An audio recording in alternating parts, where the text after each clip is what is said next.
This backswing mistake is very often overlooked, but it could be the real reason of so many of those faults that you see in your golf swing. In this video, I'm going to tell you what that is, and more importantly, I'm going to show you how to fix it. So when we think of backswing mistakes, we often think of the golf club. We think of maybe the golf club moving inside, or maybe we think of the club face opening, and they are all faults that can give you issues, but there's one bigger fault which contributes to all of those, and that fault is how you rotate, how you move your body, turn, pivot, whichever term you want to use. So a little bit later in this video, I'm going to do a really kind of eye-opening demonstration, which is going to show you exactly why this is so important. It's going to be a bit of a eureka moment for many of you.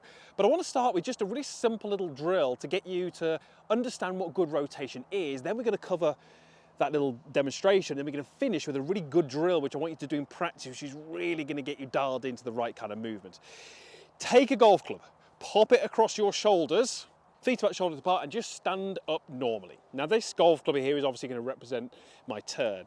So turn is much easier to sort of feel and sense when we're stood up this way. Now obviously when we play golf we tilt it over, we'll introduce that in a moment. But the first thing I want you to do is, just from this standing up position, just see if you can get this end of the golf club, which for me is obviously the grip, kind of in line with the ball. So just like this. And the reason I like to do it standing up is because from this position, it would feel very unnatural to you to sway or to sway this way. It just wouldn't feel natural. Notice how when I do this, my head stays really nice and centered. And because my goal is really just to get that grip over the golf ball, look what's happening to the rest of my body. Okay, yes, my shoulders have turned through that kind of 90 degrees, but you'll notice that there's also some turn in my hips, and you'll also notice that there's some turn in my knees, and I also feel that just in my feet. This is the first stage. Okay, stage number one, we're going to kind of layer up from this as we go through the video. So this is stage one. Stage two is to introduce the angled part of that. And that changes everything. So watch what happens now. We go rotate through 90, head stays nice and centered. Now I'm going to tip over towards the golf ball. Now we suddenly get something different happening. We now get the lead knee kind of increasing in flex. We obviously have the trail knee losing flex. And we start to get something that looks like a pretty good rotation, right? From that face on camera, you know, if I had my hands at the top and a golf club in there, that would look like a pretty good rotation. It certainly would look different to, you know, these kind of sways that we see, or potentially we see movements like this, or we see weird and wonderful things happening in the hips. So if you just want to know kind of really quickly, you know, where should I be at the top? What does that actually feel like? That exercise is brilliant for that, because it really ticks those two elements. We have rotation and we have the angle, and that is basically what your body needs to be doing in the backswing. It's rotating on an angle. So I've got a drill coming up, which I'd love you to do, which is really going to get you to get that rotation blended with the arms. That's a really key message here. But why am I saying that rotation is the overlooked flaw? Well, so many golfers don't rotate well enough. And the reason I'm doing this video is because I recently did an online lesson with a student who had this exact issue, didn't rotate well, and there was a whole catalogue of problems that came from that. Let's just have a look at a poor rotation. So a poor rotation might look something like this. Hips might slide, shoulders don't rotate well enough. That would be a poor pivot. And when I make that poor pivot, I can't really get my arms any further than this. So what's going to happen? Well, I'm going to start to force my backswing with my arms. This is what so many golfers are doing. This is what you might be doing. If your rotation isn't good enough, your body is almost saying to your arms, right, I'm done, you take over. And what happens from there is we get possibly the arms lifting, so we get a really steep backswing. Or maybe you kind of sense where the club needs to be, which is maybe over here a little bit, and you might start to use the arms to pull the club behind you. But look what happens to my elbow. It gets really disconnected from my side, and we know that when the elbow gets disconnected, it also influences the lead wrist.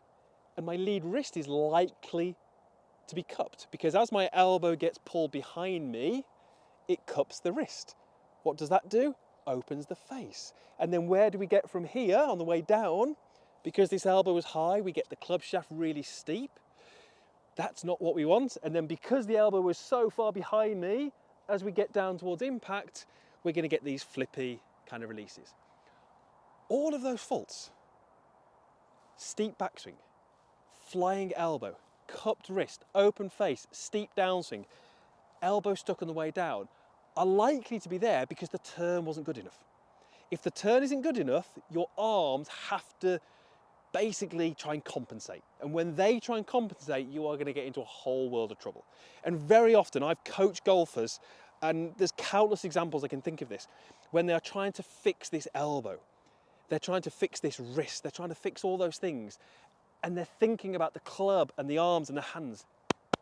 This was the issue. In many of those cases, if they don't turn their body well enough, you can't get those things. You cannot get the hands and the arms into the right place if the body doesn't work well enough. Here's the drill I want you to do. This is brilliant.